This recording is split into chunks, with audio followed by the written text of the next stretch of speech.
Wabarakatuh.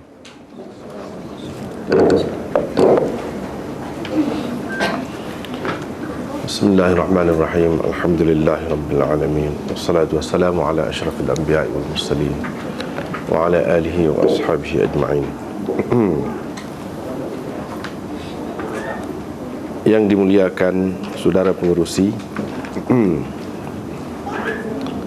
dan yang berbahagia pihak penganjur, seterusnya hadirin hadirat yang dikasihi sekalian. Alhamdulillah, pada pagi ini kita dapat berkumpul bersama-sama untuk membincangkan khusus berkenaan dengan hadis dan pengajiannya. Kertas yang mula-mula dibincangkan sebagai kertas dasar pada hari ini ialah bertajuk pengajian al-hadis dan tuntutan masa kini. Iaitu kertas saya sendirilah yang mula-mulanya. Untuk muqaddimah sebenarnya, hadirin dan hadirat sekalian, saya telah memulakan dengan menyebutkan ciri-ciri Ahlus Sunnah wal Jamaah. Sunnah adalah salah satu sumber utama seperti yang kita semua maklum, dan menjadi asas dan teras dalam segala konsep, dalam segala gerak kerja, dalam segala tingkah laku kita sebagai orang Islam. Sebenarnya selain daripada kita ahli sunnah wal jamaah, boleh dikatakan semua ajaran-ajaran ataupun fahaman-fahaman yang lain selain daripada kita, dia ada sedikit sebanyak menolak hadis. Kalau tidak semua pun sedikit sebanyak pasti ada. Dan inilah yang membezakan kita daripada ajaran-ajaran yang lain. Di sinilah letaknya keistimewaan kita Ahlus Sunnah wal Jamaah. Sebab ajaran-ajaran yang lain yang didukung oleh ahlul ahwa ataupun ahlul batil, kesemuanya mesti mempunyai satu unsur, iaitu menolak hadis, tidak mahu menerima hadis. Itu unsur ingkar hadis, pasti ada. Sama ada semua sekali tolak hadis atau sebahagiannya, seperti yang kita akan bincangkan nanti. Itulah sebabnya juga kita dinamakan dengan Ahlus Sunnah wal Jamaah, sebab kita berpegang teguh dengan sunnah, dan jamaah maksudnya jamaah sahabat. Walaupun pada umumnya kita dan golongan yang lain sama dari segi menerima Al-Quran dan menjadikannya sebagai asas agama, tetapi kita tidak dinamakan ataupun kita tidak mempopularkan nama kita dengan nama Ahlul Quran ataupun Ahlul Kitab. Walaupun pada hakikatnya kita Ahlus Sunnah meletakkan Al-Quran itu di tempat yang paling tinggi dan Al-Hadis di tempat yang kedua. Kenapakah kita tidak dinamakan Ahlul Quran ataupun Ahlul Kitab? Kalau Ahlul Kitab, sebab nama itu sudah masyhur untuk pengikut-pengikut agama Yahudi dan Kristian, itu Ahlul Kitab. Ataupun agama yang dianuti oleh Bani Israel, itu masyhurnya. Dalam Quran sendiri pun disebutkan begitu.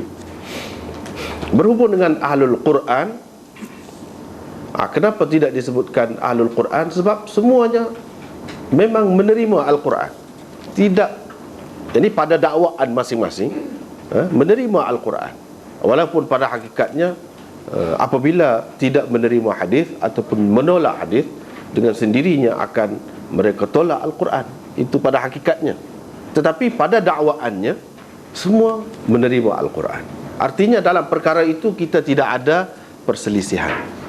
Yang ada perselisihan dan yang membezakan kita daripada yang lain-lain ialah kerana kita berpegang teguh dengan As-Sunnah. Yang lain-lain tidak. Itu sebab sebenarnya kenapa kita dinamakan demikian. Nabi SAW telah menyebutkan kepada kita tentang perpecahan yang akan berlaku di kalangan umatnya, dan perpecahan itu membawa kepada terkeluarnya mereka daripada daerah Islam. Sampai ke peringkat itu pun ada yang tidak sampai ke peringkat itu, tetapi semuanya tidak menepati apa yang dikehendaki oleh Rasulullah SAW.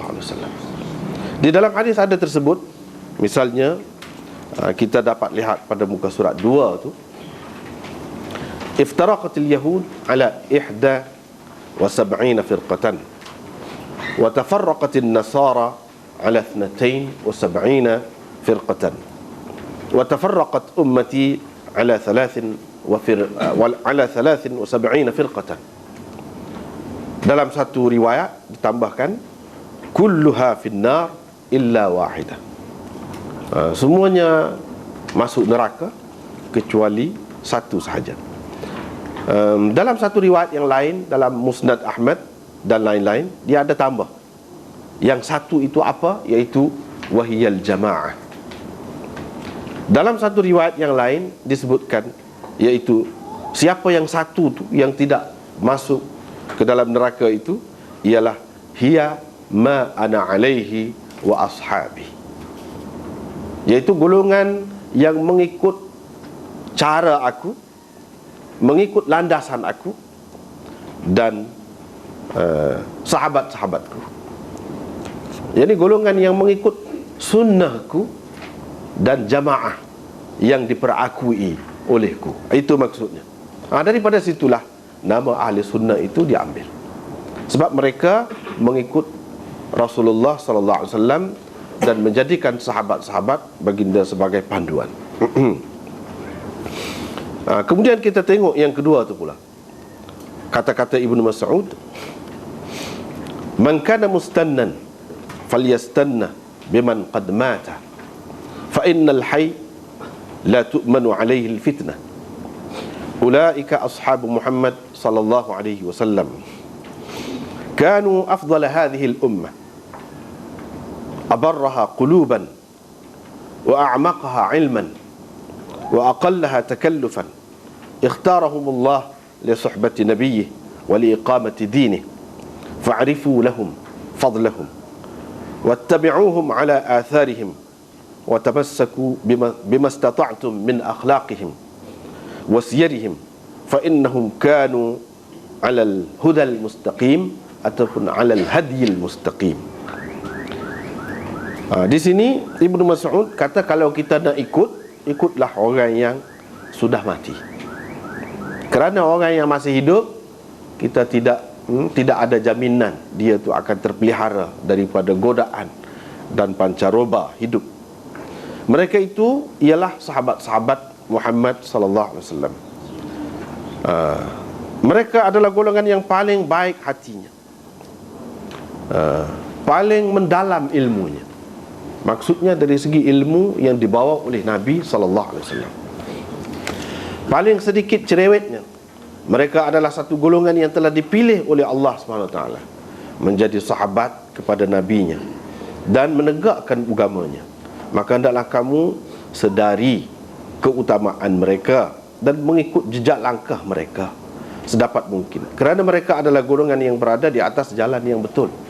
Itu kata Ibnu Mas'ud. Ini walaupun dhaif, tapi banyak lagi yang lain, tetapi ia mengumpulkan banyak perkara di sini.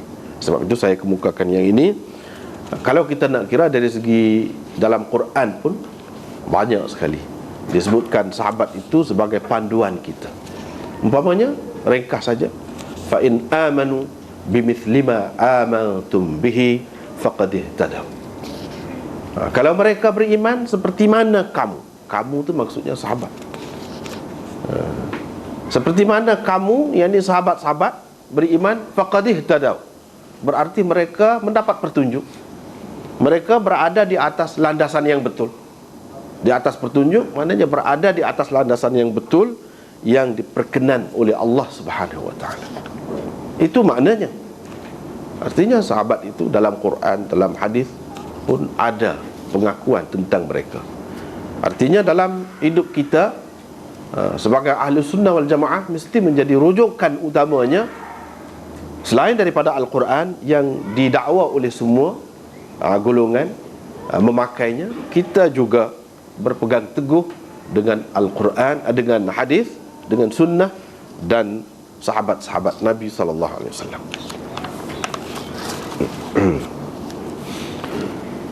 Kemudian Nabi sallallahu alaihi wasallam bersabda, la tazalu ta'ifatun min ummati zahirina 'ala al-haq la yadhurruhum man khadhalahum hatta ya'tiya amrullah.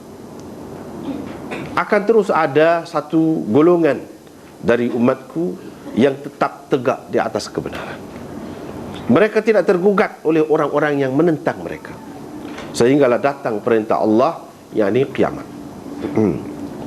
Imam Ahmad mengatakan, ni golongan ini, ta'ifah ini, dia kata, illam yakunu ahlal hadith fala adri manhum. Kalau mereka ini bukan ahlul hadith, maka saya tak tahu lagi siapakah mereka. Bagi Imam Ahmad dan begitu juga imam-imam yang lain, golongan yang tetap di atas kebenaran ini ialah orang yang mengikut hadis ataupun ahlul hadis. Kemudian kita pergi kepada muka surat 4. Tetapi yang ini kita tangguhkan, insya-Allah untuk esok. Sebab ada lagi kertas tambahan berkenaan dengan ini. Kita akan bincang secara berasingan besok, insya-Allah. Kerana lebih panjang lagi penjelasannya. Dan kita pergi terus kepada muka surat 11. Muka surat 11. Kenapa kita perlu menjadi ahlul hadis? Seperti mana yang tersebutkan di dalam hadis tadi, yang dikatakan golongan inilah satu-satunya golongan yang tegak di atas kebenaran. Kenapa kita perlu menjadi ahlul hadis? Terutamanya di zaman kita sekarang ini. Di sinilah yang disebutkan, yang saya sebutkan, ada beberapa fenomena semasa yang menuntut pengajian hadis dan metodenya disebarluaskan.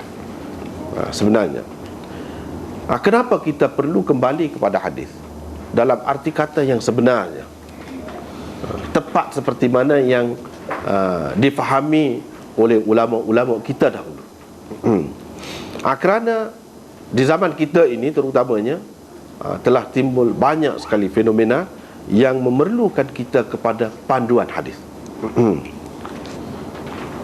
Antara lain yang dapat disebutkan di sini ialah anti hadis, golongan anti hadis. Sebab mungkin kalau kita tidak mendalami hadis, mungkin kita terjebak dengan golongan ini. Sedangkan golongan ini adalah golongan yang sesat. Walaupun mendakwa Islam, tapi termasuk dalam 72 tadi yang disebutkan. Semuanya ke neraka kecuali satu. Mungkin kita terjebak, mungkin kita terperangkap, sebab mereka berusaha keras.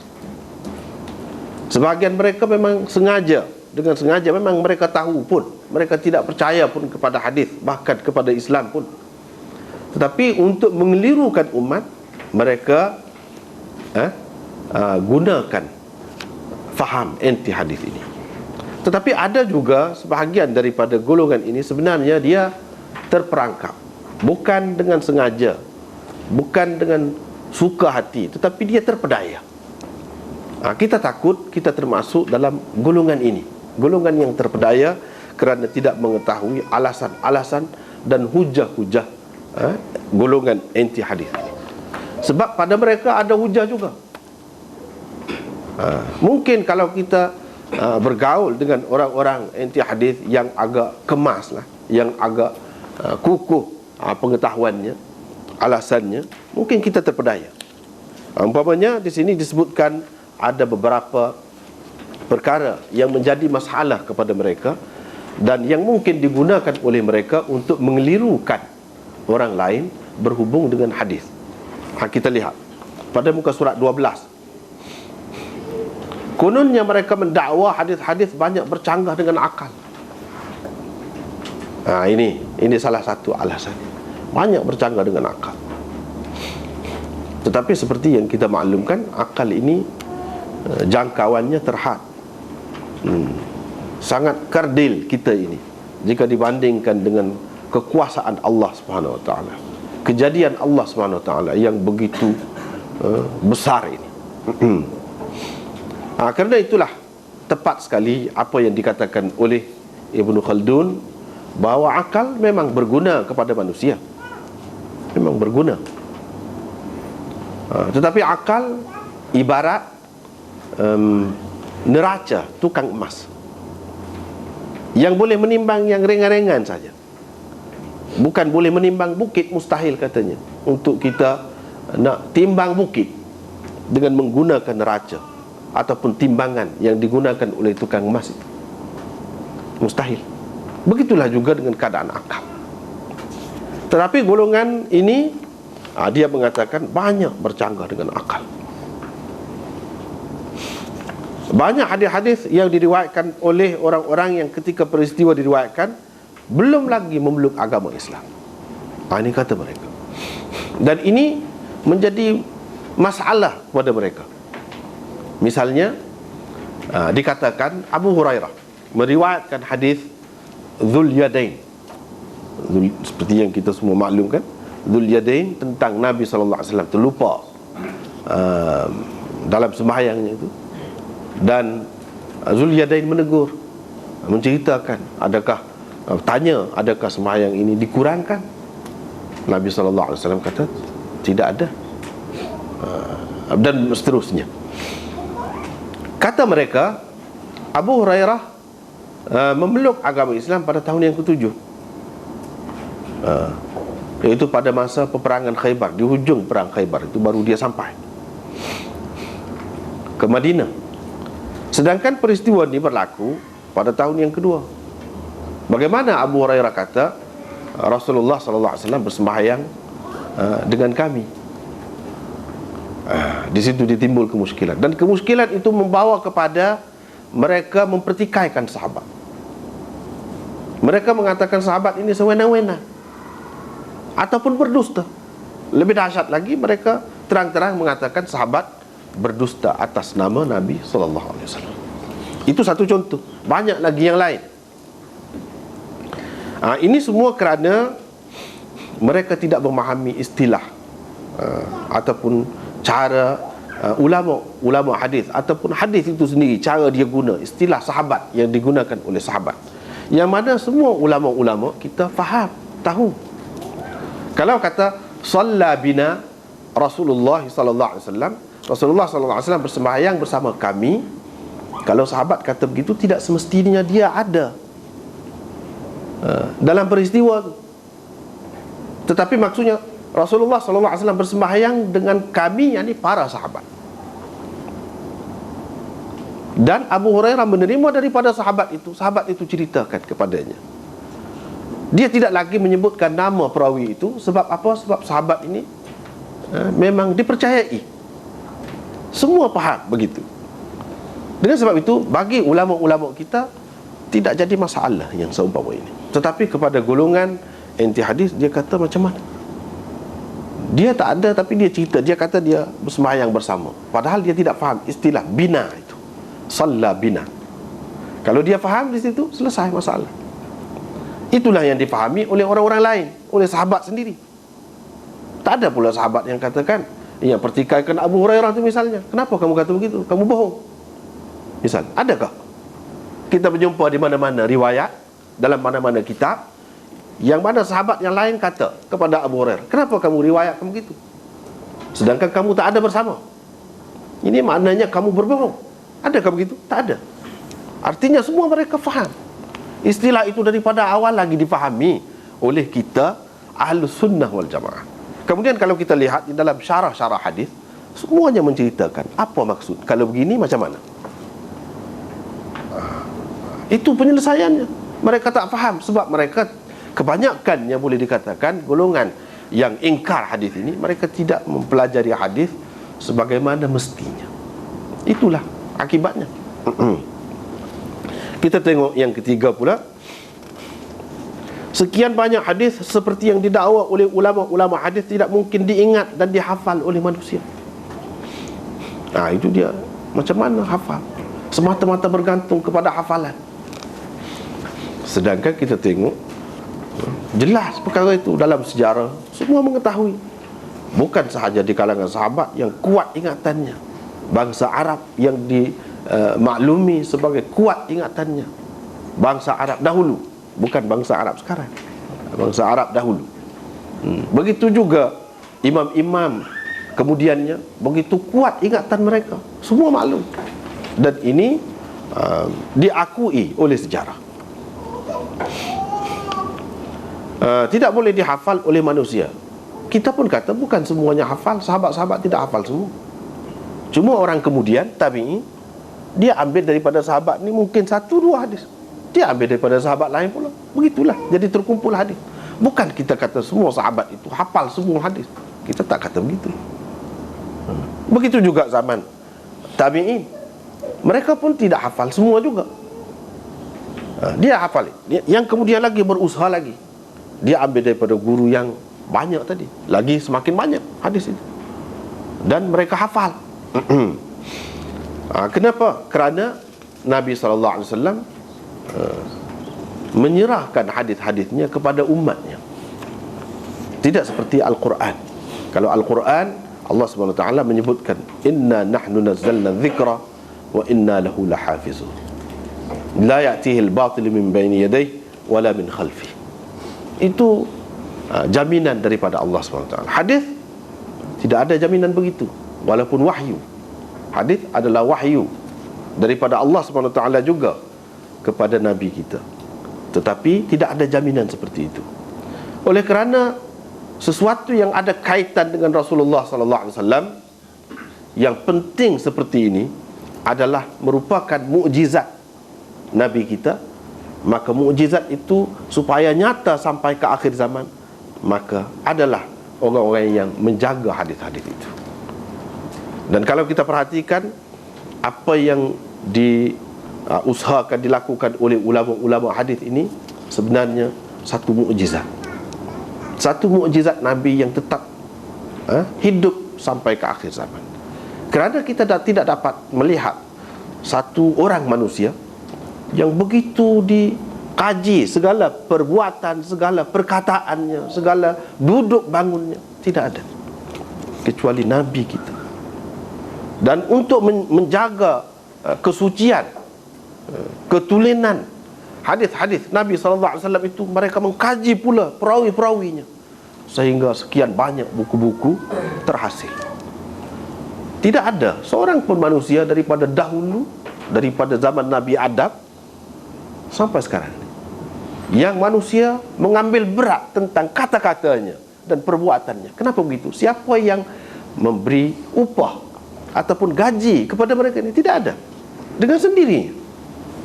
Dan hadis-hadis itu terpelihara sampai kepada kita dengan baik. Walaupun ada hadis-hadis yang palsu, tidak seperti mana Al-Quran dikatakan Quran palsu, tidak ada. Tetapi tetap ada orang-orang yang membelanya. Dan bila ada yang kritik, ada yang jawab, semakin nampak kehebatannya itu. Semakin nampak ianya sebagai mukjizat Nabi SAW. Ini tidak dapat dilihat pada kitab-kitab. Kalau kemudian kitab disyarah begitu banyak, mana ada kitab lain, buku lain yang disyarah sampai sebegitu rupa, cerdik, pandai, bukan 100, beribu-ribu, puluhan ribu, ratusan ribu daripada dahulu sampai sekarang. Tak habis-habis buat kajian tentang sunnah, tentang hadis-hadis Rasulullah. Kenapa begitu? Ini adalah sesuatu yang melemahkan manusia. Ini adalah suatu mukjizat sebenarnya. Kerana itu kita tidak dapati perkara yang seumpama ini ada di lain, pada buku-buku lain. Tidak ada.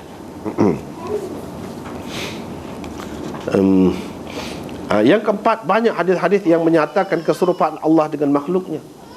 Itu kemuskilan mereka. Padahal kita kata, kenapa keserupaan Allah dengan sesuatu itu?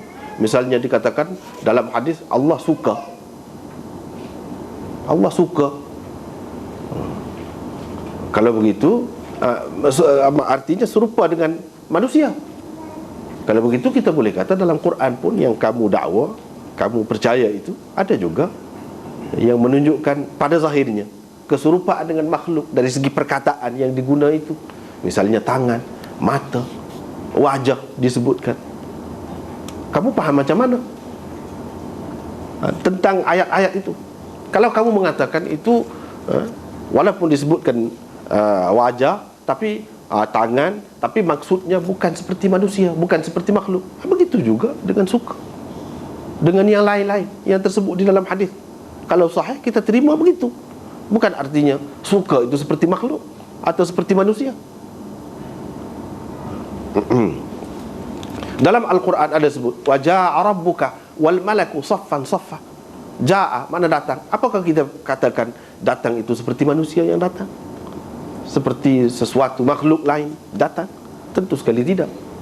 Kalau kerana ini kamu menolak hadis, lama kelamaan kamu akan menolak juga Al-Quran, sebab sama caranya. Kemudian yang kelima, hadis-hadis tidak dikumpulkan secara bertulis seperti Al-Quran di zaman Nabi SAW. Al-Quran ni, hadis ini kemudian baru dicatat, baru ditulis. Itu adalah kesilapan golongan ini. Sebabnya sudah banyak buku-buku pun di zaman Nabi SAW, buku-buku hadis ini sudah ditulis. Maklum misalnya seperti As-Sahifatus Sadiqah, As-Sahifatus Sahihah yang ditulis oleh Abu Hurairah, Sahifah Hammam bin Munabbih, Sahifah Hammam itu tulisan Abu Hurairah, Sahifah Sadiqah tulisan Abdullah bin Amr bin Al-As, dan banyak lagi sahabat-sahabat yang lain yang tulis sikit-sikit, ada tulis. Tapi yang besar-besar pun ada. Kita nak kata tak ada langsung tertulis, tak betul. Bahkan banyak kalau kita tengok dalam kitab-kitab hadis, sahifah-sahifah ataupun kitab-kitab hadis yang sudah pun ditulis di zaman Nabi SAW. Memanglah benar kata-kata Nabi SAW di suatu ketika baginda SAW melarang daripada menulis selain Al-Quran. La taktubu anni siwal Quran. Memang ada, tetapi itu untuk seketika. Apabila sahabat-sahabat ini sudah biasa, sudah menjadi daging darahnya, bahasa Al-Quran itu mereka sudah meresap betul, mereka sudah faham macam mana bahasa Al-Quran. Baru kemudiannya Nabi SAW benarkan mereka menulis hadis. Bukan di sepanjang masa tidak dibenarkan menulis hadis. Itu tidak benar. Banyak hadis menyifatkan keadaan Nabi SAW dengan sifat yang tidak layak dengan kedudukan baginda SAW yang dimaklumi. Itu kata mereka. Misalnya dia kata apa Nabi SAW ni digambarkan yang tidak sesuai dengan Nabi SAW. Kata mereka, Nabi SAW mandi bersama isterinya. Ini terlalu dia ingat Nabi SAW ni macam bukan manusia lah. Kenapa Nabi SAW misalnya dalam hubungan dengan isterinya, dia benarkan isteri dia cerita kepada orang-orang lain.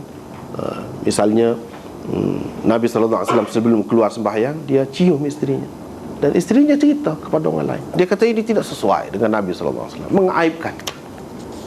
Kita kata tak jadi masalah, aib apa? Isteri dia.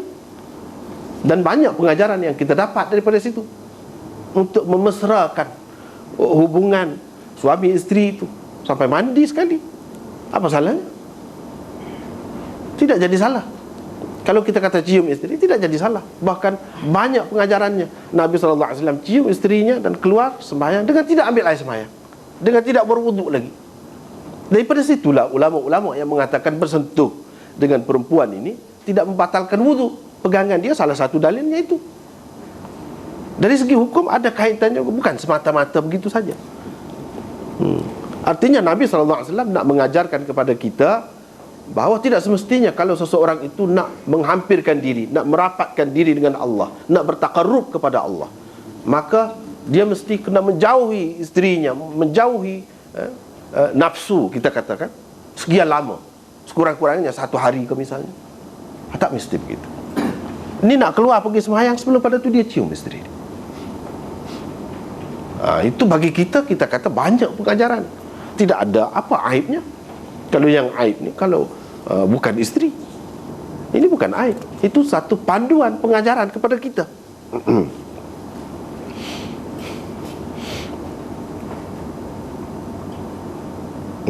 Hadis-hadis bukan wahyu, bukan merupakan wahyu yang dijamin oleh Allah keterpeliharaannya daripada tersalah.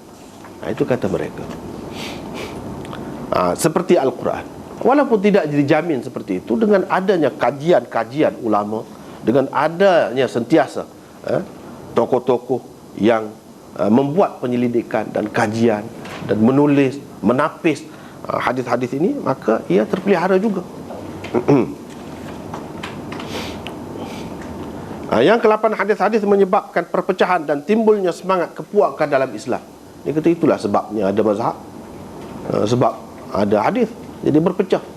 Yang ini pegang dengan hadis ni, yang ini pegang dengan hadis ni. Kalau tak ada hadis pun pecah juga manusia. Kalau tak ada hadis pun, tak ada Quran pun pecah juga. Masalah berpecah ini bukan kerana hadis. Dan kalau orang itu mengikut hadis yang betul, tidak ada perpecahan. Bahkan kita nampak di situ semangat, semangat agama tu, satu agama, persaudaraan itu, walaupun berbeza, kita maafkan dia. Kita boleh bertolak ansur, kita boleh mesra dengan dia. Siapa kata, walaupun kita ada banyak mazhab dalam Islam, siapa kata orang yang bermazhab lain tidak boleh berkahwin dengan mazhab lain? Orang yang bermazhab lain tidak boleh ikut sembahyang mazhab lain? Siapa kata? Kalau ada pun yang tak betul. Kalau yang betul tak ada begitu. Jadi tidak timbul. Bahkan ini menunjukkan perpaduan. Walaupun zahirnya nampak tidak sama, tetapi ada perkara yang sama. Dari segi akidah itu sama. Dari segi zahir seperti biasalah manusia, pakaiannya tidak sama, tapi tidak mengapa asalkan akidahnya sama, pekerjaannya tidak sama, tidak mengapa. Itu tidak menunjukkan perpecahan, itu keperluan. Itu kita kata begitu. Hadis-hadis menyebabkan timbulnya hadis-hadis itu banyak yang tidak disepakati tentang kesahihan ataupun kedhaifannya. Jadi tidak diketahui manakah yang betul, kata dia. Memanglah yang tidak disepakati itu, kalau yang tidak disepakati ada khilaf, memang itu diperlukan. Ada yang disepakati, takkan semua hadis tak ada yang disepakati. Ada yang disepakati, yang disepakati selesai masalah. Yang tidak disepakati itu berarti Nabi SAW nak memberikan keluasan, kemudahan kepada kita. Artinya kalau kita berbeza pun dalam perkara yang seumpama itu, tak menjejaskan iman kita, tak menjejaskan kedudukan kita di sisi Allah, tidak menjadi masalah. Golongan yang mendakwa Islam masing-masing mempunyai hadisnya yang tersendiri mengikut istilah mereka. Ahli sunnah tidak menerima hadis-hadis Syiah, begitu juga Syiah tidak menerima hadis-hadis ahli sunnah, kata dia. Jadi kita nak pakai yang mana? Semuanya mendakwa hadis. Itulah perlunya kita menilai. Kalau kita menilai hadis ini, kita akan dapat tahu macam mana sepatutnya Nabi SAW itu, bagaimana sepatutnya ajarannya. Kita dapat menilai dengan mudah. Kita dapat mengetahui ajaran yang sesat ini tak boleh pakai. Sebab apa? Sebab dia ada ciri-cirinya. Hadis yang betul, ulama-ulama hadis mengatakan seperti cerah, siang. Kita akan dapat nampak segala sesuatu. Dan hadis-hadis yang tak betul itu gelap, kata mereka. Kalau kita biasa dengan hadis, kita akan ada kita panggil kemampuan itu. Bila kita biasa dengan hadis, kita akan ada ini Tak masuk akal kalau macam ni. Ini bercanggah dengan yang biasa kita maklum.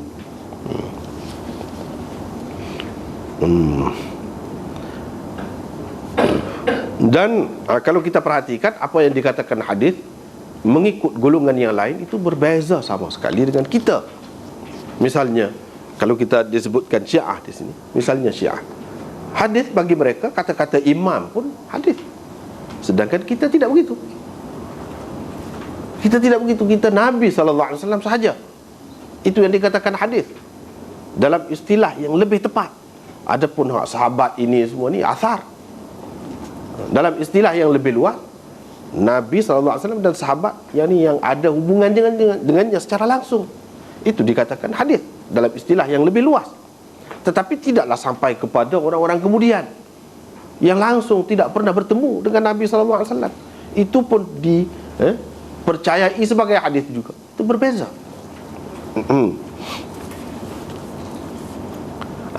Yang ke-11 tidak dapat dinafikan banyak sekali hadis-hadis maudhu', kerana itu tidak dapat memastikan kebenarannya daripada kepalsuannya. Hadis maudhu'. Itulah sebabnya kita ada pengajian hadis, barulah kita tahu mana yang betul dan mana yang tak betul. Yang tak betul itu ada dalam apa perkara sekalipun. Kalau ubat yang betul ada, ubat yang palsu pun ada. Semua ada yang palsu. Duit yang betul ada, yang palsu pun ada. Untuk mengenalinya ada orang-orangnya, ada ahli-ahlinya, ada alat-alatnya. Untuk mengenal pasti yang ini yang betul, yang ini yang tak betul, kita maklum. Dalam perkara lain pun begitu, dalam perkara ini pun sama. Kita tak boleh tolak sama sekali. Kita tak boleh kata oleh kerana ada duit, sebahagian duit itu palsu, maka semuanya kita tak mahu percaya. Mana boleh macam tu.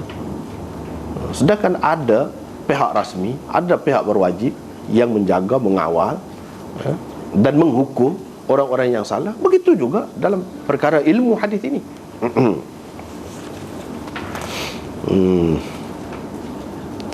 Kemudian banyak lagi yang lain-lain. Sayyidina Umar pernah berkata, itu yang ke-14, cukuplah untuk kita Al-Quran. Cukuplah untuk kita Al-Quran. Hasbuna kitabullah, kata dia. Ini kitabullah maksudnya Al-Quran. Sedangkan dalam hadis kitabullah tidak semestinya Al-Quran. Hadis itu sendiri pun termasuk dalam kitabullah. Dalam Bukhari misalnya ada satu orang, dia berzina dengan isteri majikannya. Lalu ibu bapa masing-masing pergi berjumpa dengan Nabi SAW dan dia kata, iqdi bainana bi kitabillah, putuskan di antara kami, kes kami ini dengan kitab Allah. Nabi SAW kata, pasti aku akan putuskan mengikut kitab Allah. Lepas tu dia pun bagilah, yang ini kena rejam sebab dia sudah berkahwin. Nabi SAW buat keputusan begitu. Kalau kita perhatikan, tidak ada di dalam Al-Quran. Tapi Nabi SAW kata kitabullah juga. Artinya yang ada di dalam hadis itu dikira sebagai kitabullah juga. Dan Sayyidina Umar sendiri yang mengatakan hasbuna kitabullah, adakah dia hanya berpegang kepada Al-Quran? Hadis dia tak mahu pakai langsung? Tidak begitu kan? Siapa yang lebih faham? Dia ke atau kita? Dia yang kita nak ambil perkataannya tu, dia tak faham begitu. Dia faham hadis pun mesti dipakai seperti Al-Quran.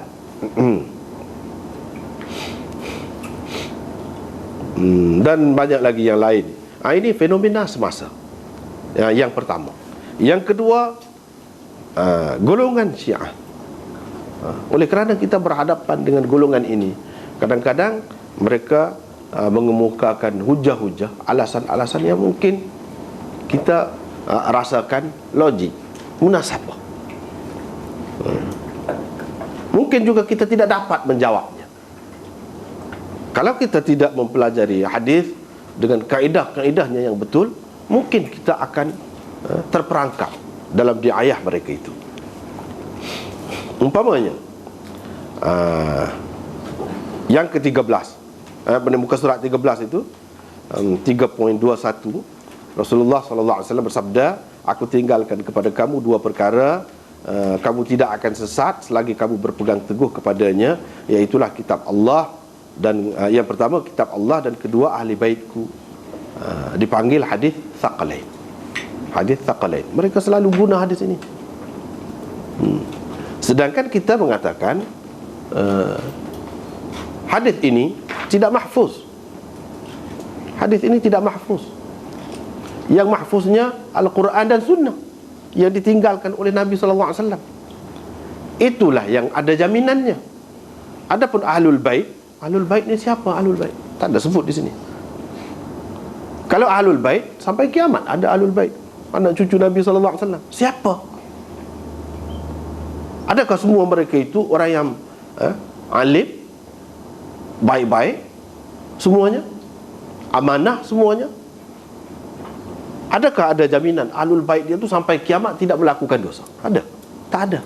Siapa maksud Ahlul Bait di sini? Terpaksa mereka takwilkan juga.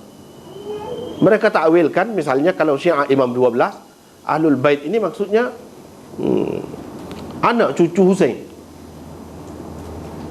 Ahlul Bait Ali, Fatimah, Hasan. Lepas tu anak cucu Hasan tak termasuk. Bukan Ahlul Bait yang dimaksudkan di sini. Anak cucu Husain pun bukan semua juga. Yang jadi imam itulah saja, yang jadi imam 12. Macam mana kita dapat tahu? Sedangkan mereka itu anak cucu juga. Itu masalah. Dengan sebab itu tak boleh pakai ni. Tak boleh pakai. Yang kita mesti pakai ialah Quran dan Sunnah. Kalau kita perhatikan dalam Quran, mana ada sebut satu pun ayat suruh berpegang dengan Ahlul Bait? Tak ada. Tapi ati'ullah wa ati'ur rasul ada. Quran Sunnah. Di mana-mana ayat tu, fa in tanaza'tum fi syai'in faruddu ila Allah war rasul. Quran Sunnah. Banyak sekali dalam Quran ayat-ayat yang seumpama itu. Tapi Quran disebutkan dengan Ahlul Bait satu ayat saja. Tak ada. Sebab itu kita tak pegang. Dia pegang dengan ini, jadi masalah, jadi punca kepada kesesatan mereka. Itu akibatnya. Dia tolak hadis. Dia tolak juga hadis. Dia pakai hadis Ahlul Bait sahaja. Hadis-hadis sahabat-sahabat tak mau pakai. Ini punca kesesatan mereka. Mereka sebab itulah tidak dipanggil ahli sunnah. Kita ahli sunnah. Orang-orang yang sepatutnya menerima hadis, dan kita dapat menerima hadis daripada mereka, sahabat. Itu kita terima semuanya. Mereka tak terima. Mereka terima daripada imam-imam, walaupun tidak sempat dengan Nabi sallallahu alaihi wasallam. Hadis-hadis itu diriwayatkan oleh orang-orang yang tidak ada nilainya menurut mereka, walaupun seberat sayap nyamuk. Ini mengikut Syiah. Seperti Abu Hurairah. Berapa banyak hadis Abu Hurairah dalam kitab-kitab kita, dan semuanya kita pakai. Kecuali kalau yang ada masalah lah, mengikut ilmu hadis, seperti orang-orang lain juga. Bukan kerana dia tu, kerana sanadnya, kerana terdapat sesiapa perawi di bawahnya. Kerana itu, bukan kerana dia. Dia kata, golongan Syiah kata ini tak ada nilai langsung. Samurah bin Jundub, semua ni tak ada. Marwan bin Hakam. Sedangkan riwayat-riwayat mereka ni ada dalam Bukhari, dalam Muwatta Imam Malik, setinggi-tinggi kitab kita pun ada. Mereka tak mau pakai. Mereka kata tak ada nilai. Di situ berbeza tu.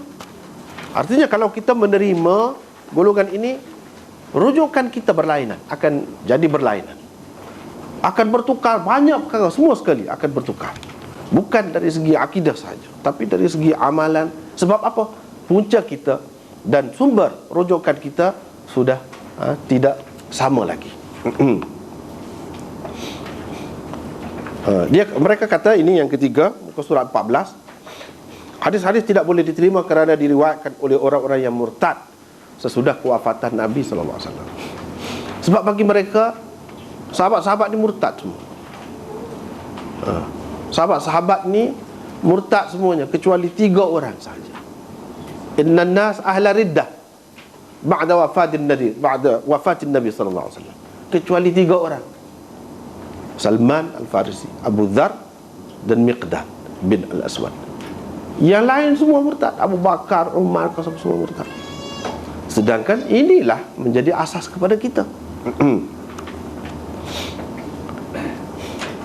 Yang keempat, ramai daripada sahabat memeluk agama Islam kerana secara terpaksa dan dalam keadaan ragu-ragu. Sebenarnya mereka munafik.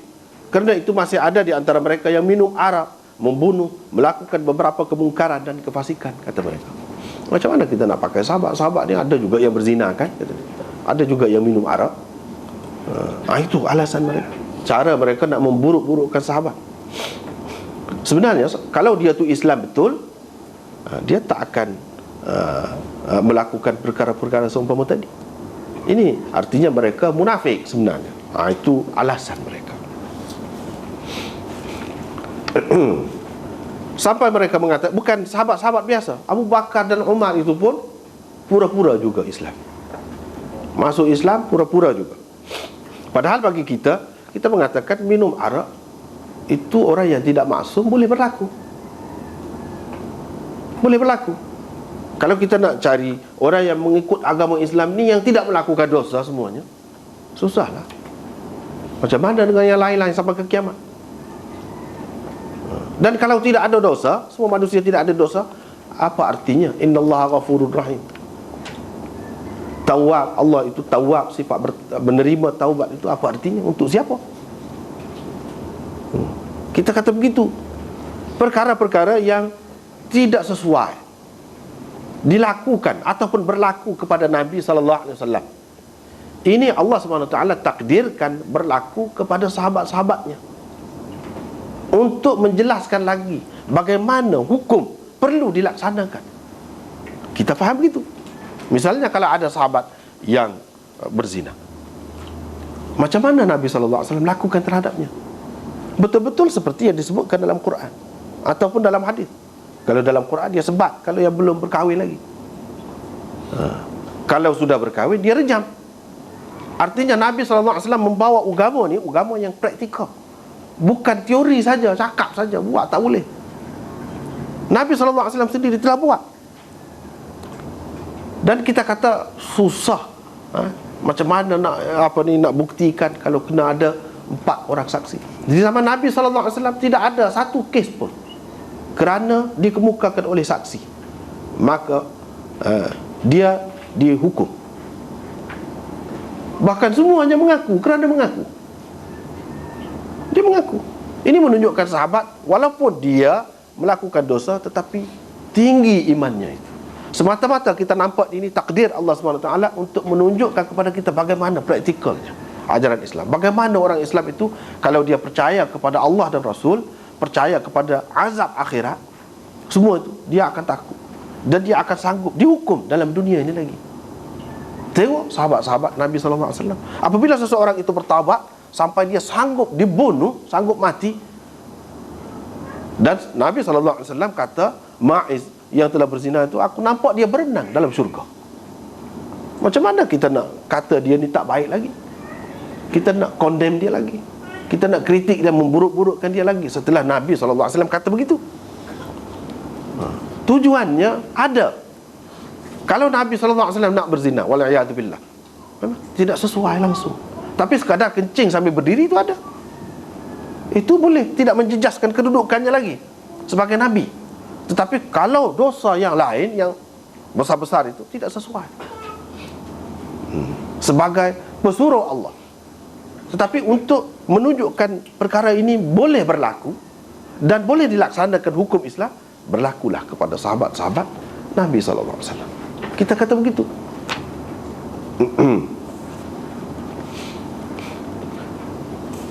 Dan hadis Ma'iz tu kalau kita katalah dan dia telah melakukan perzinaan, dosa besar begini, walaupun Nabi SAW telah kata kepada dia seperti tadi, mana ada hadis Ma'iz yang kita terima, yang kita pakai? Tak ada. Hadis Ma'iz tidak ada satu pun. Artinya kita tak, bukan kerana kita mengatakan dia tu jahat, dia melakukan dosa yang Allah SWT tidak mengampunkannya, bukan kerana itu. Tetapi dalam kenyataannya tak ada. Artinya mereka tidak boleh menuduh golongan Ahlus Sunnah kerana orang-orang yang seumpama ini. Sebab hadis tidak ada kena mengusir. Daripada beruang pun boleh juga. Tapi dia tak kata. Nabi SAW tahu semua tu binatang tu. Dia kata lari daripada singa. Kenapa? Kenapa dia tak cerita terus pada masa tu? Sebab masa tu tidak sesuai. Kalau cerita pun nanti akan sibuk. Habis masa orang akan tanya, apa hukuman pula? Wahai Rasulullah, apa bezanya dengan virus ke apa ke? Nah, habis masa situ. Dia simpan ini untuk umat kemudian.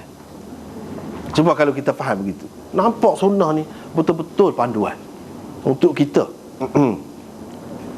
Cuba tengok berapa banyak yang Nabi sebut, kemudiannya dimajukan, diperniagakan sampai ke peringkat antarabangsa. Misalnya kulak, al-kab'ah minal man wa ma'uha shifa' lil 'ain. Kulat itu termasuk dalam man juga yang Allah SWT kurniakan kepada Nabi Musa dulu kan. Ada istimewa tu. Kepada kita kemudian, ini istimewa. Macam itulah juga. Mudah. Dia tumbuh dengan sendirinya. Air dia tu penawar untuk mata. Cuba kalau buat kajian. Ya ada sebut dah, kita tak kaji. Sentiasa orang kafir yang dapat. Itu rugi kita. Sebab kita menjauhkan diri daripada sunnah hadis Rasulullah SAW. Habbatus sauda, siapa kaji? Sedangkan Nabi SAW kata habbatus sauda ni jadi penawar kepada semua penyakit kecuali mati. Macam mana? Sampai sekarang ni tak dapat lagi. Kita bimbang kalau orang Islam ni tinggal hadis, ini pun boleh ke orang kafir juga. Orang kafir juga yang mendahului. Macam mana cara dia? Nabi SAW sebut begitu saja. Boleh jadi cara dia makan dalam kadar ini, apabila campurkan dengan ini, dalam keadaan ini campurkan dengan ini sebanyak mana, boleh jadi ada nisbah dia. Ataupun dibuat dengan apa cara, boleh jadi, boleh timbul apa yang disebutkan oleh Nabi SAW. Begitu juga penawar. Nabi SAW mengisyaratkan racun, penawar sesuatu dia ada dekat racun. Ada isyarat. Di situ ada racun, di situ ada penawar. Di situ ada orang jahat, di situ ada orang baik. Itu sunnatullah. Cuba tengok dalam hadis ni, kalau lalat masuk dalam bekas kamu, kamu kena selam dia semua sekali. Kemudian kamu buang, kerana di dalam pada salah satu sayap dia tu ada penawar, dan pada yang satu lagi ada racun. Dalam hadis yang satu lagi dia sebut ni, biasanya kalau lalat ni dia jatuh ataupun dia dalam bahaya, dia akan hadapkan bahagian racun dia tu, bisa dia tu, dia akan masukkan itu dulu. Sebab itu dia suruh rendam. Ini bukan lalat saja. Kita tengok yang racun, dakwat itu, dakwat sotong kan. Kalau dalam perubatan homopati, CPR dia panggil. Itu racun untuk musuhnya, tapi itu menjadi penawar, menyebabkan gatal, dan itu juga jadi penawar gatal. Bisa ular, bisa, tapi penawar boleh buat juga daripada situ. Ya dek di situ juga. Ini isyaratnya. Banyak lagi ya.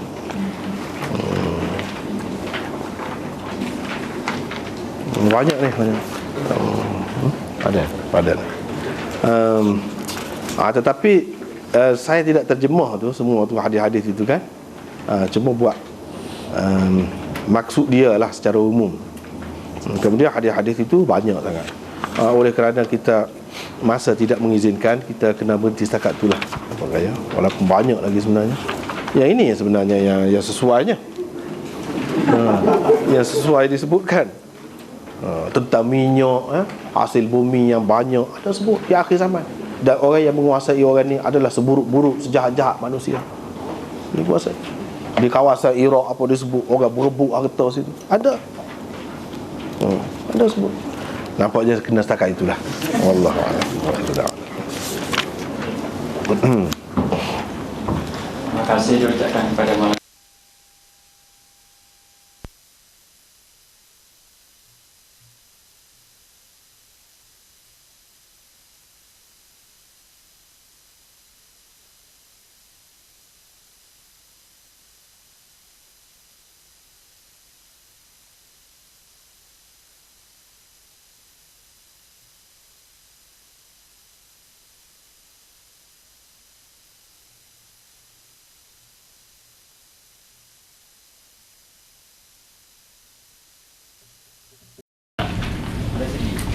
CD dia semua ada, DVD pun ada.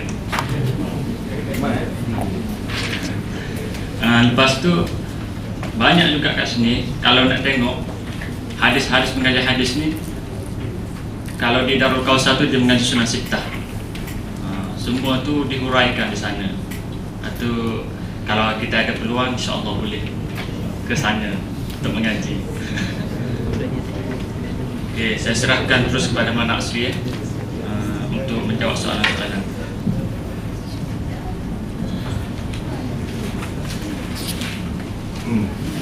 Banyak juga soalan ni. Maksudnya pun kena 2 jam ni.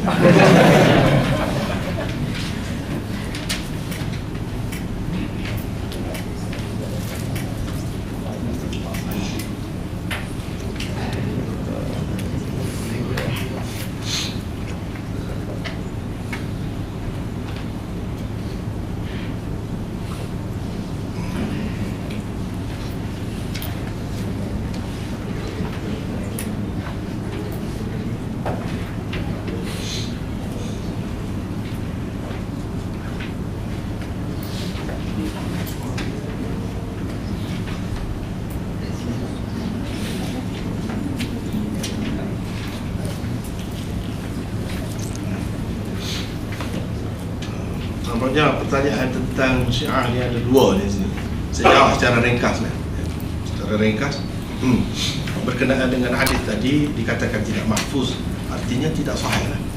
Kalau ada yang sahih pun maksudnya tidak begitu.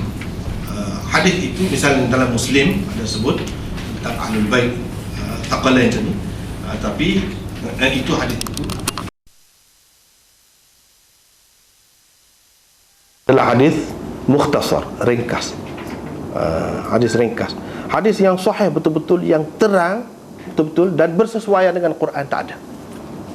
Dengan lafaz Thaqalain begitu untuk Ahlul Bait. Yang sesuai dengan Quran, hadis-hadis kita lah yang kata Quran dan Sunnah itu. Kemudian Syiah ni semua menyeleweng ke? Tidak juga. Kalau kita nak kata semua menyeleweng, tak kena juga. Sebab dulu, kalau di peringkat awal dulu, ramai perawi-perawi di dalam kitab-kitab utama kita ada juga Syiah. Tetapi Syiah itu Syiah lain, Syiah tafdiliyah ataupun Syiah mufaddilah. Kalau Syiah mufaddilah ni tidak menyeleweng, dia sama seperti kita juga, cuma sedikit saja perbezaannya, iaitu dia melebihkan Sayyidina Ali daripada Sayyidina Uthman. Dia kata Sayyidina Ali lebih utama daripada Sayyidina Uthman. Itu. Dan Sayyidina Ali dalam segala pertelingkahannya dengan sahabat-sahabat yang lain semasa pemerintahannya berada di pihak yang benar. Berada di pihak yang benar. Adapun yang lain yang tidak, yang salah itu, mereka kata tidak berdosa pun. Kerana ijtihadnya sama seperti kita. Yang ini tidak menyeleweng. Begitu juga Zaidiyah. Zaidiyah terutama yang dulu. Kalau yang sekarang ni banyak juga bercampur-campur. Mereka telah diresapi oleh pahaman rafd, bencikan sahabat. Bencikan sahabat tu sampai ke peringkat mengkafir pun ada. Kalau yang itu memang menyeleweng lah. Kalau yang tidak sampai ke peringkat itu, terutamanya yang dulu-dulu, itu tak apa, masih tidak menyeleweng. Yang tersebar dengan meluas sekarang ini ialah Syiah Imam 12. Syiah Imam 12 itu jelas menyeleweng, dan sebenarnya tidak Islam. Bukan sekadar menyeleweng bid'ah begitu, tidak Islam. Boleh kita katakan dengan pasti begitu. Kemudian dari segi sunnah ghairu tasyri'iyah, kalau kita niat sunnah ghairu tasyri'iyah, kita niatkan, misalnya kita kata pakai jubah, kita niat, kita tahu Nabi SAW pakai jubah, kita nak pakai jubah kerana kita tahu Nabi SAW pakai jubah supaya timbul rasa kasih anak kita, ataupun kita sendiri pun kita rasa suka begitu. Itu memang boleh lah dari segitu. Tapi semata-mata pakai, itu kerana kita sayang kepada Nabi, kerana kita nak mengikut dia dengan niat itu, boleh lah. Kalau semata-mata pakai, tak ada. Kalau semata-mata pakai, tak dapat pahala. Dan itu termasuk dalam ittiba' suri, bukan ittiba' hakiki. Ittiba' hakiki, ajaran Nabi SAW, itu menutup aurat. Yang lebih daripada tu, walaupun Nabi SAW buat, kita ikut dia, artinya kita ikut zahir dia. Dan ikut zahir ni adalah sesuatu tak mesti. Biasanya orang yang ikut gini kalau di kalangan sahabat kerana kasihnya yang amat sangat, dan supaya dia jadi terbiasa mengikut Nabi dalam perkara-perkara yang besar-besar lagi. Macam Ibnu Umar dia sebutkan, memang. Tetapi semata-mata ikut Nabi dalam perkara itu tidak ada maksud. Misalnya kalau Nabi tergelincir nak rebah, dia pun buat nak rebah juga. Jadi tidak ada maksud itu. Tidak ada maksud.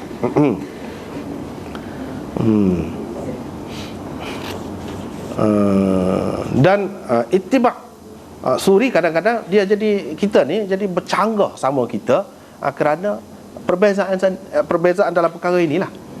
Sunnah tasyri'iyah atau tidak tasyri'iyah, kita mesti jelas dalam perkara ini. Kalau termasuk dalam perkara khilaf, kita kena hormat.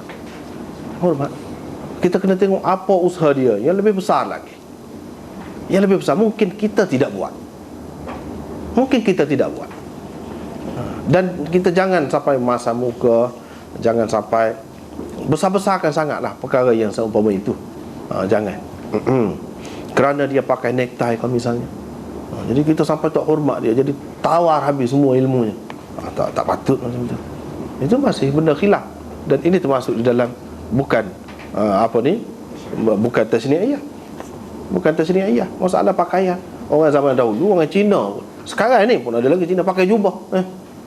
Dan orang Kristian pun pakai jubah juga dulu. Pakai jubah juga. Kalau semata-mata dari segitu, tak ada.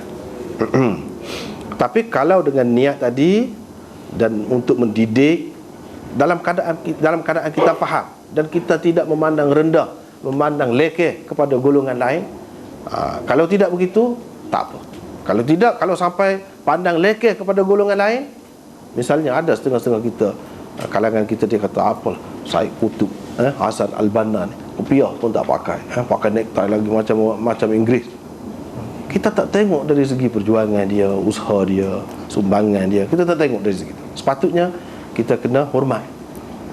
Mungkin yang dia buat kita tak buat,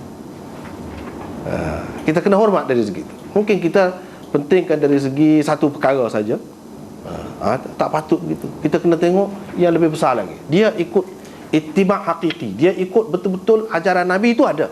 Hak zahir dia tak ikut, tak jadi masalah.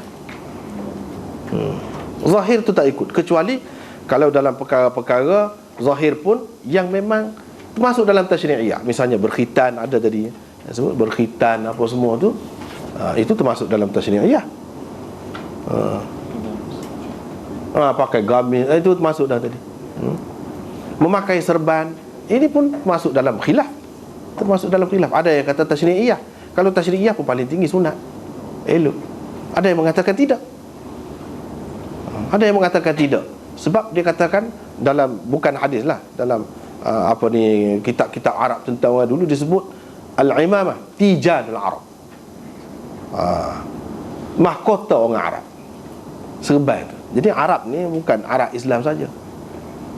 Supaya juga macam janggut, setengah kata itulah yang betul padanannya, iaitu janggut itu termasuk dalam sunnah tasyri'iyah. Tapi ada yang mengatakan tidak termasuk dalam tasyri'iyah. Sebab apa? Abu Jahal pun ada juga janggut. Jelas dalam Bukhari, dalam Muslim ada kan, bila dia mati itu Abdullah bin Mas'ud pergi pegang janggutnya. Jelas ada janggut juga. Jadi semata-mata kerana janggut itu kita tak boleh menilai orang, tak boleh. Dan meletakkan dia jadi kurang kerana dia tu tak ada janggut. Kalau kita nak lawan dengan orang Pakistan, kalah sampai bila-bila dari segi janggut. Lebat. Dia makan minyak sapi daripada kecil. Kalah kita kalau tengok dari segi tu. Jadi malanglah kepada yang alim tapi tak ada janggut. Jadi nilai dia jatuh. Dia tak boleh jadi imam, dia tak boleh itu, tak boleh ini, macam-macam. Itu akibatlah tu, akibat. Walaupun jelas memang Nabi SAW tak pernah cukur janggut, jelas. Tetapi ada ulama yang mengatakan itu tak termasuk dalam tasyri'iyah. Dan kita hormatlah juga dia. Terutamanya kalau dia ada sumbangan, ada kebaikan untuk Islam. Kita jangan tengok dari sudut tu saja. Dari sudut tu saja jangan. Kemudiannya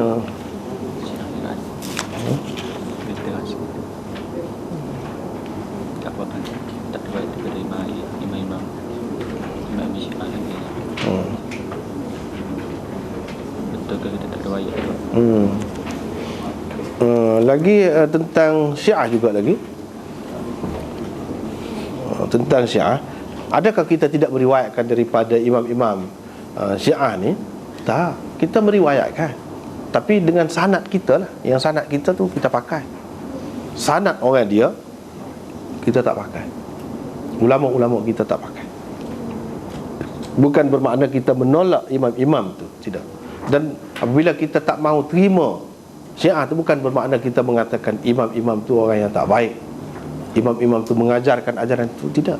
Dia sama seperti Nabi Isa, tak pernah mengajar seperti yang orang Kristian pegang tu. Tak pernah. Tapi orang Kristian kaitkan dengan dia. Bila kita tentang Kristian, kita kata kita tak maksudkan Nabi Isa. Begitu juga anak cucu Nabi SAW yang baik-baik ni, mereka tidak terlibat dengan ajaran yang salah ini, tetapi golongan Syiah ini mengaitkan dengan mereka. Dengan sebab itu, dalam kitab-kitab kita, dalam Bukhari, Muslim dan lain-lain, banyak riwayat-riwayat daripada Ja'far Shadiq, Al-Baqir dan lain-lain ada. Bukan kita menolak mereka. Yang kita tolak adalah Syiah yang tak betul, yang mengaitkan ajaran yang sesat ni dengan mereka.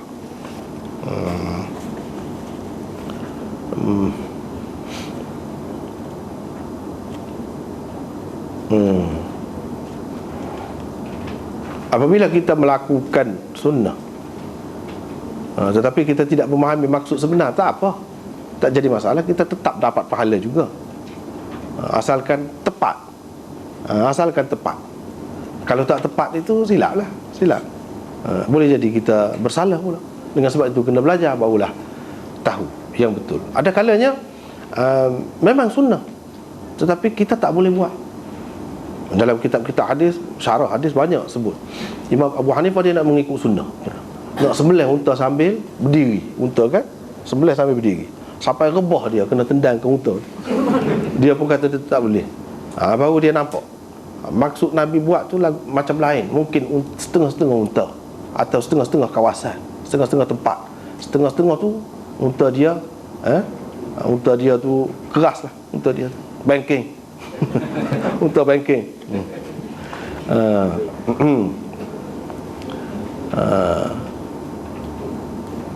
Imam Syafi'i begitu juga. Dia mengikut sunnah. Kalau bulu ketiak kan, dia kena cabut. Imam Syafi'i tak cabut. Dia kata sakit. Saya cukur. Mana dalam perkara itu, walaupun ada sunnah, tidak semestinya kita buat begitu. Dia kena tengok keadaan kita juga. Bukanlah terlalu sempit sangat. Ini yang mengikut hadis mutawatir saja tak betul. Hadis ahad pun ada tempat-tempat dia. Bahkan hadis dhaif pun, kalau tidak dhaif sangat, dalam setengah-setengah perkara boleh pakai. Apatah lagi kalau hadis sahih yang ahad, lagilah boleh pakai. Ini sudah. Antum a'lamu bi umuri dunyakum, ini masalah dunia lah. Masalah dunia. Dalam masalah dunia kita kena fikir begini, dalam berkait dengan sunnah ni. Misalnya orang kata kalau nak mengikut sunnah sangat, kenapa tak naik unta? Itu jahil sangat cakap macam tu. Kita kena fikir begini, Nabi SAW boleh berjalan kaki kan, nak pergi ke Madinah daripada Mekah tu. Tapi kenapa dia naik unta? Kenapa dia naik kuda? Untuk kemudahan, supaya cepat sampai kan. Artinya yang lain pun dari segi maksud itu ada. Kita naik kapal terbang, kalau kita naik kereta untuk cepat sampai juga, walaupun tidak ada di zaman Nabi. Dari segi zahirnya tidak ada, tapi maksudnya kehendak Nabi itu memang ada, kalau kita guna benda itu. Dan ini sama sekali tidak termasuk dalam bid'ah. Inilah yang dikatakan dalam perkara dunia ni kita lebih tahu.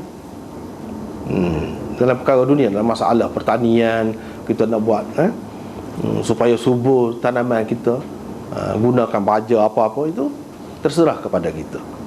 Adapun soal agama ataupun hak dunia juga, tetapi yang mesti kita terikat dengan ajaran Nabi itu sudah dicerita. Sudah dicerita. Tidak semesti agama tu maksud dia ibadat. Tidak mesti begitu. Misalnya dalam perkara hukum jenayah itu dunia juga, tapi sudah tetap itu tak boleh dipindah. Misalnya kita kata sesuatu kerajaan itu dikira tidak menunaikan, masih tidak menunaikan tanggungjawabnya, walaupun dia mendenda orang yang berzina misalnya, walaupun dia menyebab tapi tidak mengikut cara, tak lepas juga, dia tetap berdosa. Baru lepas apabila dia ikut cara sunnah betul-betul. Itu dunia. Tapi kita terikat, tak boleh buat. Dalam perkara hudud, kalau pencuri misalnya, cukup syarat lah, cukup syarat, potong tangan. Kalau kita buat macam lain, denda sebanyak mana, tak lepas, tetap dosa. Tetapi dalam perkara ta'zir misalnya, pemerintah bebas. Itu termasuk juga antum a'lamu bi umuri dunyakum, termasuk juga. Artinya yang tidak ada di zaman Nabi macam dada, tak ada. Dalam hadis, dalam Quran tak ada. Pemerintah boleh membuat keputusan kes ini sampai ke peringkat mati pun boleh. Kalau tidak mati, dia boleh berubah. Hukum itu boleh berubah. Tetapi kalau yang sudah tetap ada, itu tak boleh berubah. Berkenaan dengan guru anak baik dari segi akhlaknya, ya memang kita tak kira dari segi akhlak saja, kira dari segi akidahnya. Kira dari segi akidahnya. Sebab dinilai bagi kita, dinilai seseorang itu dengan akidah dia. Walaupun dia teruk, misalnya kita kata macam orang di Habsyah, di Afghanistan misalnya, dalam keadaan perang tu kan hidup dalam debu lah, debu kotor lah, tak terjaga, tak terurus segala-galanya. Tetapi kalau dia beriman, dia tetap baik. Sebab itu keadaan yang bukan diusahakannya, bukan dia mencarinya, tidak. Dari segi akhlak kita tak boleh tengok dari situ. Kita tengok dari segi akidah.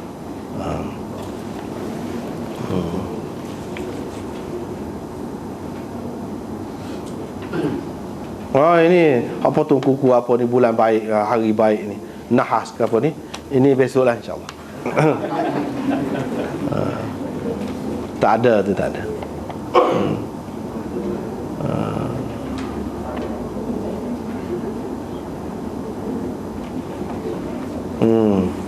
Jadi ditulis zaman Nabi, hadis ni adakah lebih sahih? Sahih dalam penilaian orang kemudian ini dia berdasarkan sanadnya.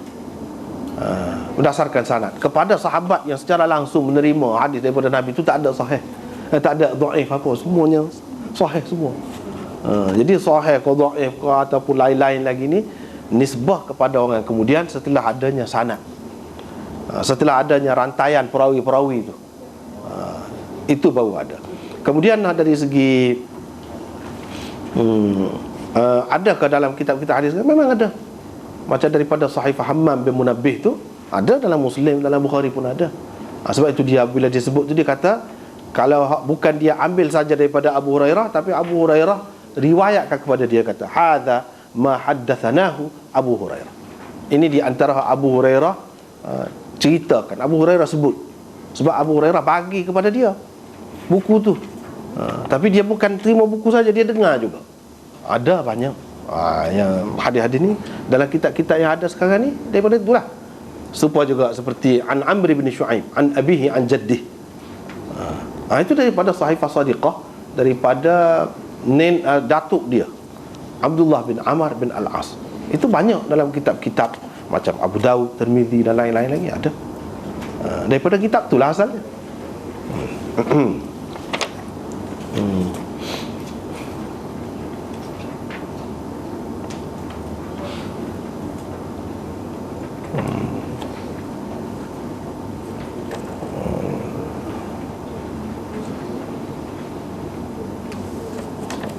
Ini entah apa dah.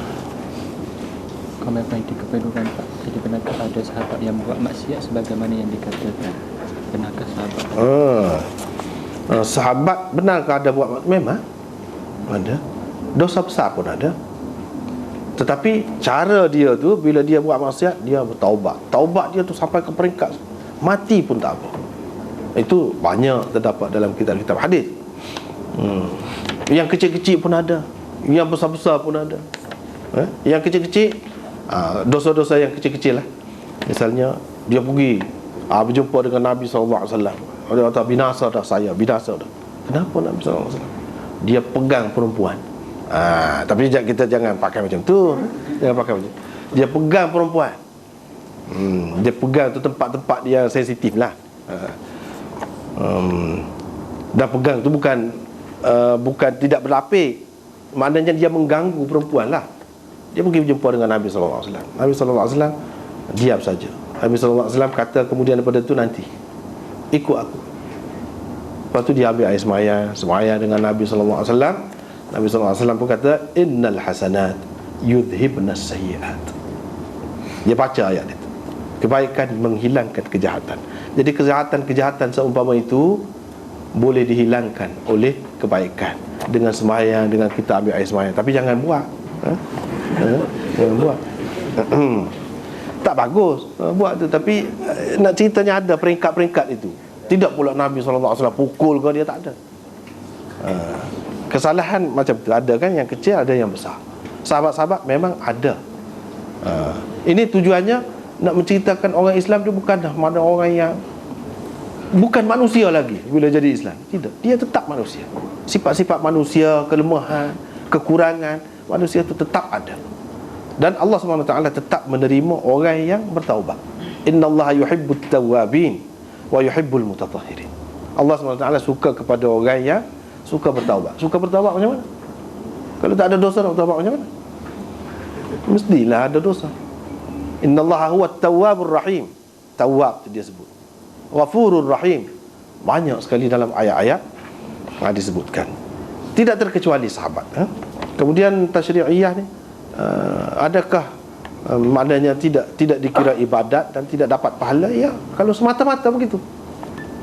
Seperti yang kita sebut tadi, kalau semata-mata pakai itu yang tidak tasyri'iyah. Bahkan ada kalanya salah.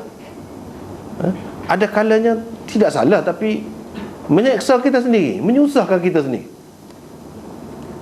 Misalnya kalau kita nak ikut Nabi sangat, nak pakai kain, kalau di tempat dia aircon kuat sangat, sejuk tu, sejuk, boleh jadi kita menggigil. Tak sesuai. Jadi kita kena tengok mana yang lebih sesuai. Semata-mata itu dengan tak ambil kira yang lain, tak perlu. Sebab ini bukan tasyri'iyah. Kenapa kita perlu terikat begitu sekali? Maksud itu yang dikehendakinya, maksud. Zahir itu memanglah tidak dinafikan.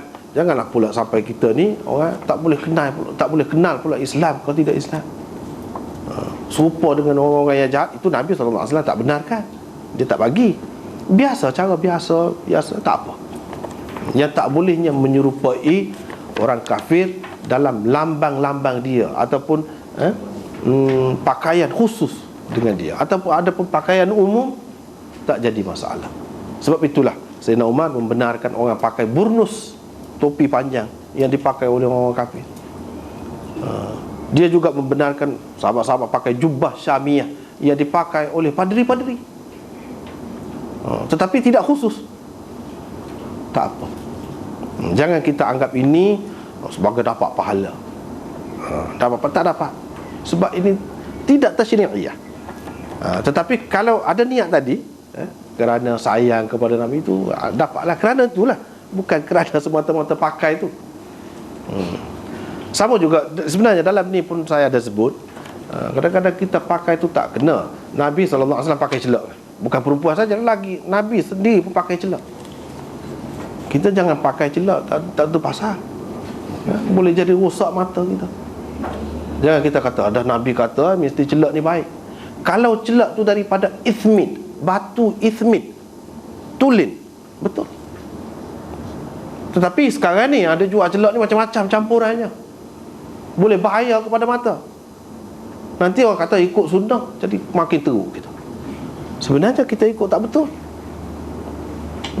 Dan maksud pakai celak di situ untuk cerah mata. Itu salah satu cara ubat. Kalau ada cara lain, dengan titiskan air ubat tertentu untuk cerah, pakai cermin mata, ya boleh pakai. Tidak khusus dengan celak saja. Dan celak itu pun kalau yang betul. Kalau tak betul, tak jadi. Boleh jadi mudarat. Jangan nama saja kita terima celak. Tak boleh. Kena tahu hakikat celak. Baru sampai maksud. Gitulah.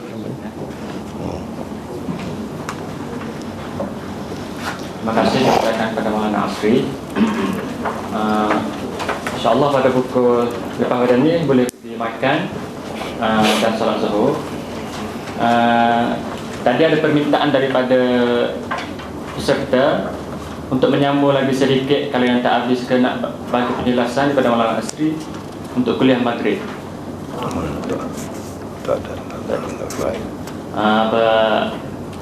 Maulana Asri tak sempat, dia kata. Jadi tak boleh jugalah.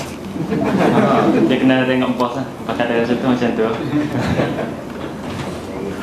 Jadi kita tangguhkan dulu majlis kita dengan tasbih kafarah.